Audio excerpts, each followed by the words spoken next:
this world. Vengeance shall be mine. Hello and welcome to another edition of Should You Play, where we find out whether or not you should play Starcraft 2 Heart of the Swarm. First off, the campaign is totally badass and awesome, and I'm kind of a Starcraft fanboy. So, word of warning, this is a modern Blizzard game, meaning if you're expecting an intellectual symphony of emotions, you're going to be thoroughly disappointed.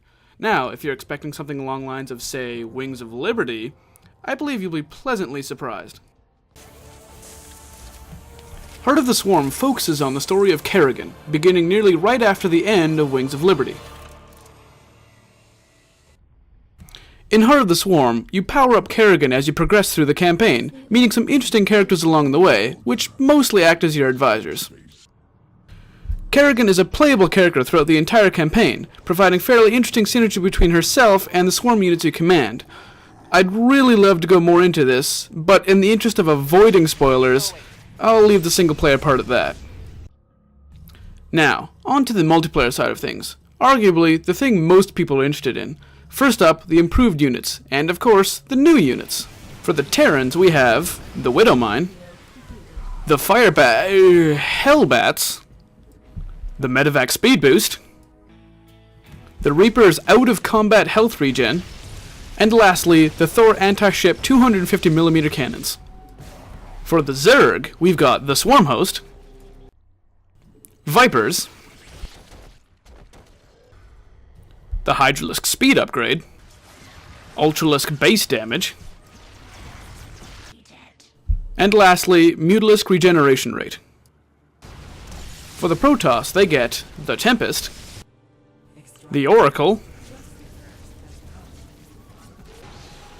and the Mothership Core. A key feature of the new and improved multiplayer is the level up system. Now don't get your panties in a bunch. This isn't some MMO with a boring and contrived progress system.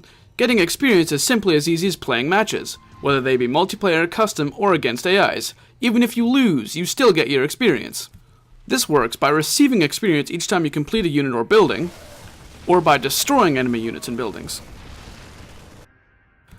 Each level grants you a reward, ranging from simple decals or portraits, all the way up to unit dances and even unit skins. For instance, you can change your Terran Marines to look like the Warpig mercenaries from the Wings of Liberty campaign. Badass, am I right? You can also change the appearance of your supply depots. There are skins available for Protoss Zealots and Pylons, and Zerg Zerglings and Overlords. Before we continue, I feel the need to point something out, and that is of course to be patient. This game is barely even 2 weeks old. Some units will need some tweaking, and players will need to adjust their playstyles to fit said units. In most cases, the units are fairly on the ball, with slight variations required to fix them up. Remember, patience is key here. Buffs and nerfs to races will come in time, hopefully sooner for some units.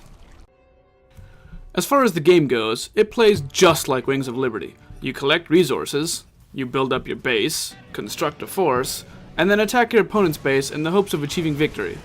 Basically like any other RTS out there.